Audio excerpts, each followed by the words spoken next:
Hi, how's it going?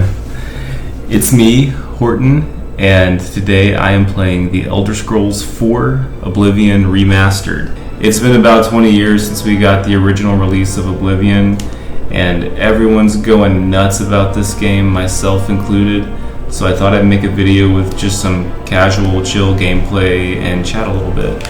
So you guys are kind of catching me mid-playthrough here. I have just received a recommendation from the Cheydinhal Mages Guild, and I believe I have some other places to get recommendations from before I can become an official member, or before I can rise in the ranks of the Mages Guild.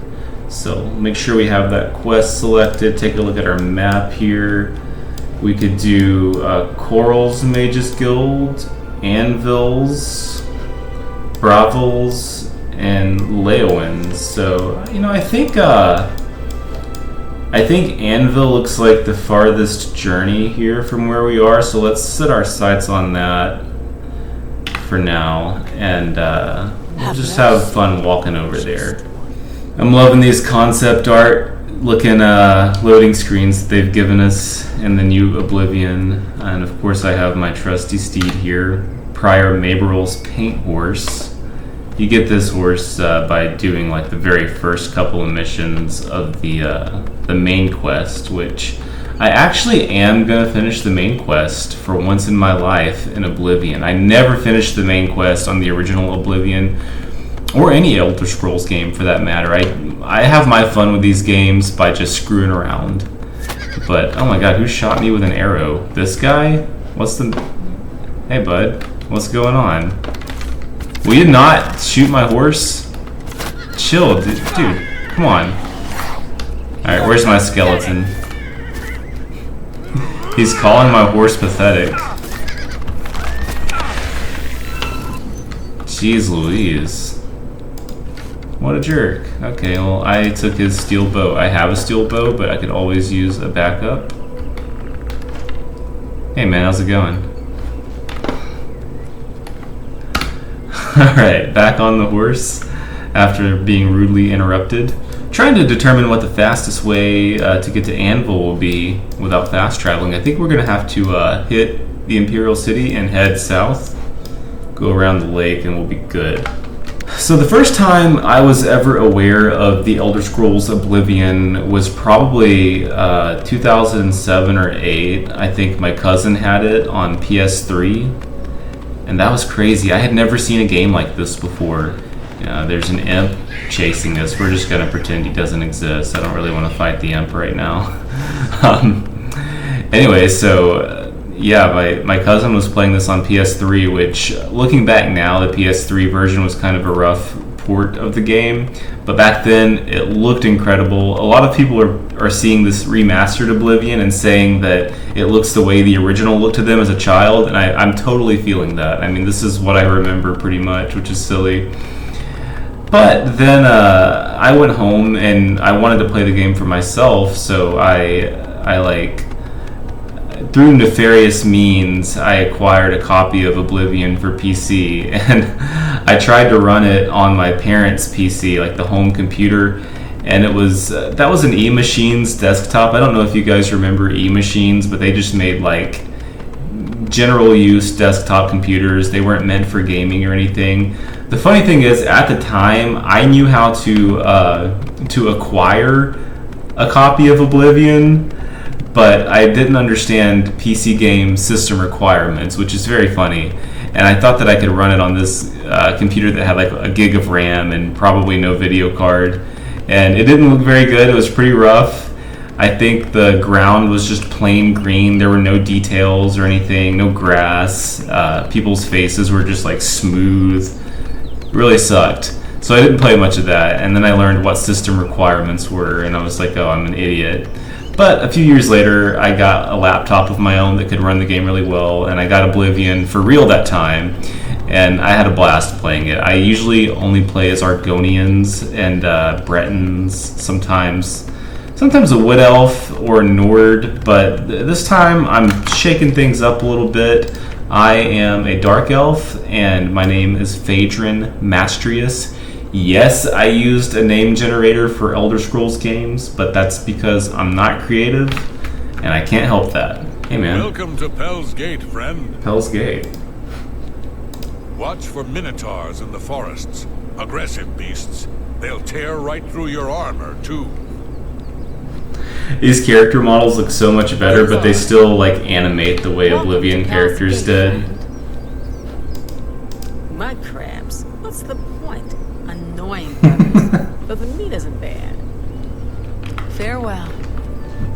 I'm pretty sure that's how we all feel about mud crabs. Just like, what's the point? The level of detail in this remaster is absolutely gorgeous. Like, it looks good now to me, and I'm not running it on like the absolute highest settings. In fact, I'm like pretty much on high settings across the board, not ultra. But it looks gorgeous, and especially in the evenings, like when it's starting to get dusky, when the sun goes down, this game just blows my mind. We'll take out these imps here.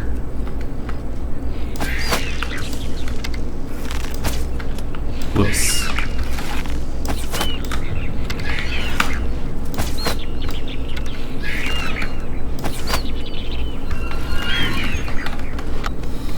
Another really cool thing about the remaster is beneath the brand new visuals, it's pretty much the same old game. I understand that they put this on Unreal Engine 5, which of course the original was not on. And my horse is really getting the worst of this. I don't know why every enemy is attacking my horse instead of me. Unreal Engine 5 is something people have a lot of complaints about, but again, like, this is a totally fine experience to me. I probably don't scrutinize video games as much as most other PC gamers, and I like that about myself. Now, of course, Oblivion being released was not the only big deal in gaming this week, because we also had the opportunity for the first time to pre-order the Nintendo Switch 2, which I haven't done. I did not do it. I didn't even try to do it this time, and I thought for a while, like, yeah, I'm gonna get this console as soon as I'm able to, but then I thought about it and I was like, well, I've spent plenty of money on gaming this year alone. Like, I bought a new PC, the one that I'm playing this game on right now. Anyway, I had to think about my priorities and how much money I wanted to spend on gaming, and I was like, you know, I just don't need another device right now. With that said, I'm not bothered by the price of the Switch 2. A lot of people have been really up in arms about the idea of a $400 or $450 Nintendo console. And I do get that no matter how you spend it, $450 is kind of a lot of money.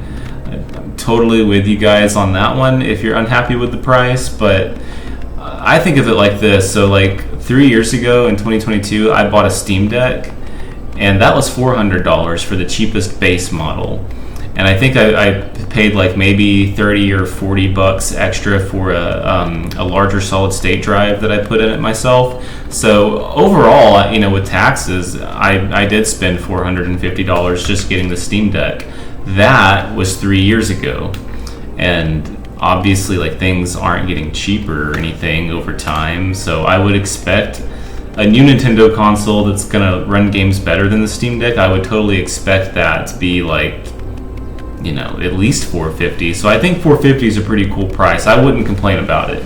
The $80 games, I mean, that's more understandable because I kind of thought that our standard for video games was going to be $70 moving forward.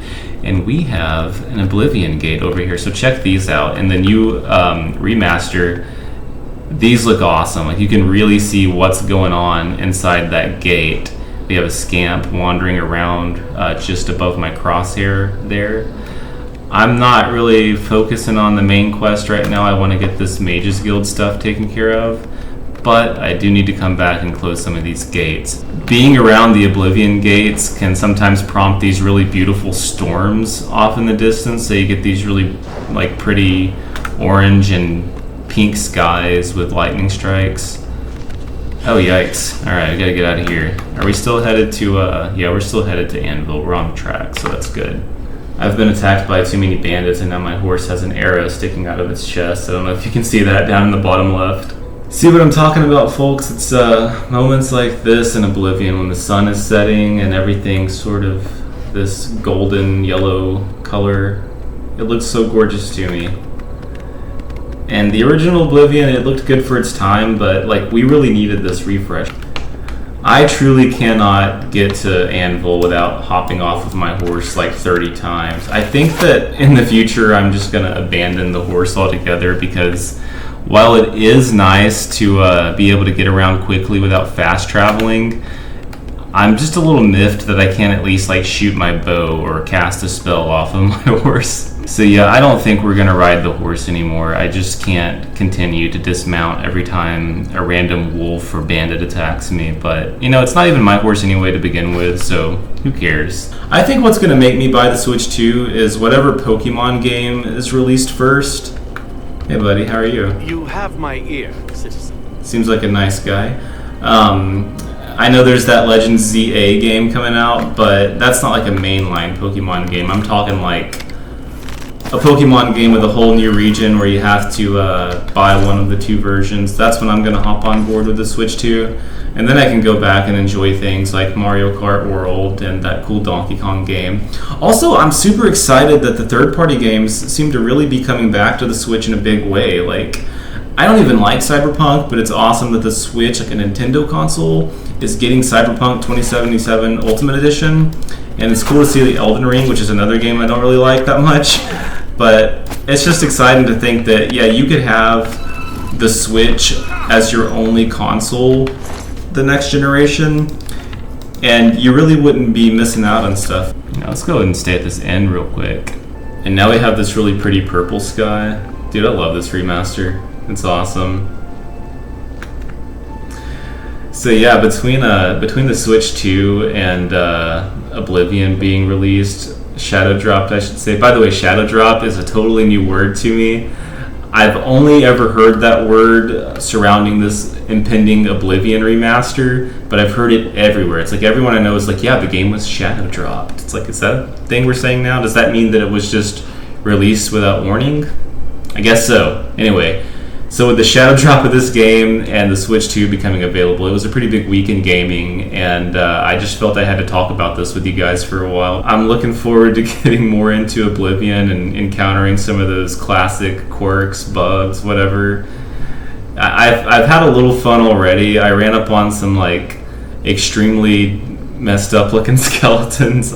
I'll put those images on the screen, and I've also had some quests that were just totally bugged out that I couldn't complete. That's a little more annoying than the quirky things. Money or your life. Oh no. Alright, 100 gold. I think we're gonna have to kill this guy.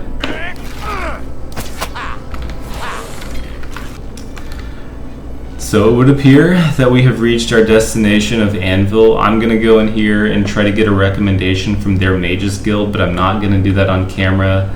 Just thought it would be nice to chat about things while I made a sort of, cross-country trip here in Cyrodiil. Thank you guys for watching. If you like what you saw today, please subscribe. Let me know how you were enjoying the Oblivion Remaster. Let me know if you're going to be getting a Switch 2 at launch.